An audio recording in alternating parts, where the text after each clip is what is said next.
Assalamualaikum warahmatullahi wabarakatuh. Sebelumnya perkenalkan, nama saya Muhammad Robi Amanda dengan NIM 2411204147. Saya dari Fakultas Syariah, Prodi Hukum Tata Negara, Universitas Islam Negeri Banten. Baik, sebelumnya kita panjatkan puji syukur kepada kehadirat Allah Subhanahu wa taala yang telah memberikan kita kenikmatan hingga saat ini, dan tidak lupa pula kepada Dr. Ade Fartini SAG M.Hum yang telah memberikan waktu dan tempat saya untuk berpresentasi pada hari ini. Baik, sekarang saya akan membahas hukum internasional menurut liberalisme. Sebelum masuk ke pembahasan inti, penting untuk menegaskan konteks perkembangan hubungan internasional yang menjadi latar belakang munculnya perspektif liberalisme dalam memandang hukum internasional pasca Perang Dunia II.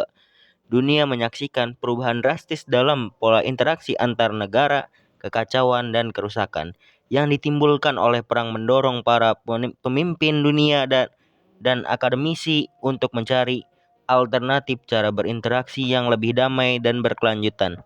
Nah, disinilah liberalisme muncul sebagai salah satu perspektif yang menawarkan pandangan optimis tentang kemungkinan terciptanya tatanan dunia yang lebih baik melalui kerjasama dan aturan hukum.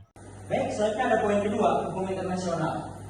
Agar dapat lebih memahami hukum internasional itu sendiri, kita harus dapat membedakan antara hukum internasional publik, hukum perdata internasional, hukum antar negara, dan hukum dunia.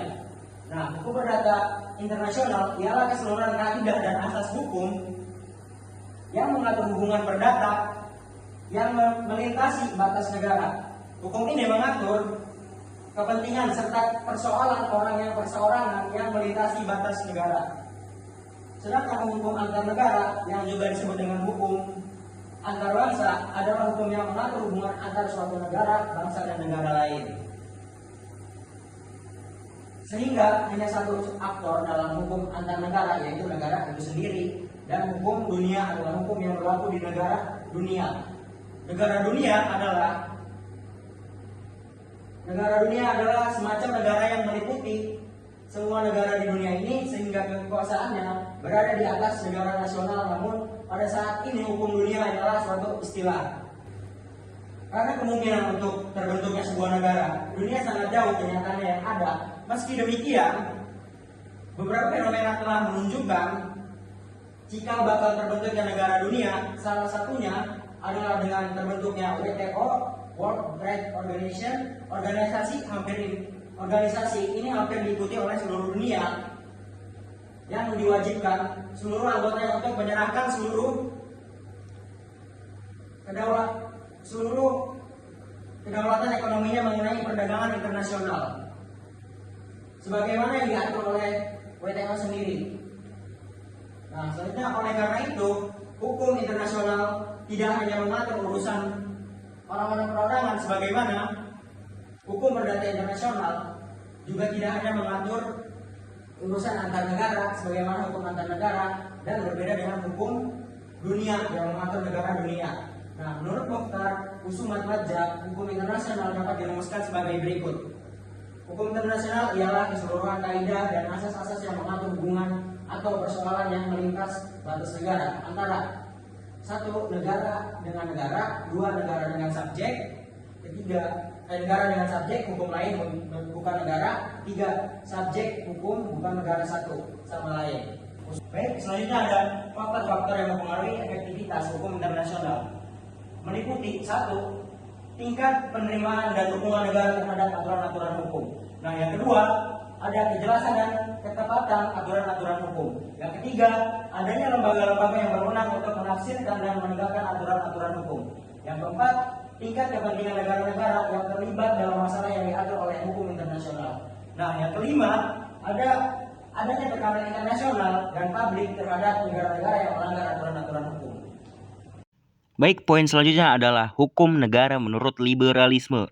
Nah, hubungan internasional dapat didefinisikan sebagai studi hubungan dan interaksi antara negara-negara, termasuk aktivitas dan kebijakan pemerintah, organisasi internasional, organisasi non-pemerintahan, dan perusahaan multinasional.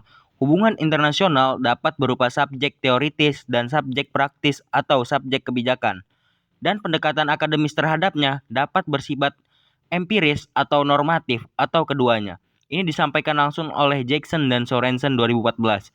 Nah, maka hukum internasional adalah suatu hukum yang mengatur hubungan internasional dan perspektif liberalisme merupakan salah satu cara pandang dalam hubungan internasional itu sendiri, sehingga keadaannya akan mempengaruhi terhadap terciptanya sebuah hukum internasional. Seperti yang sudah dijelaskan, perspektif liberalisme memandang hubungan internasional sebagai hubungan yang tidak hanya terdiri dari negara saja, melainkan terdiri dari berbagai aktor negara. Baik, kesimpulan dari pembahasan kali ini, pembahasan yang harus ini dapat disimpulkan bahwa liberalisme memiliki pandangan yang unik dan signifikan tentang hukum internasional.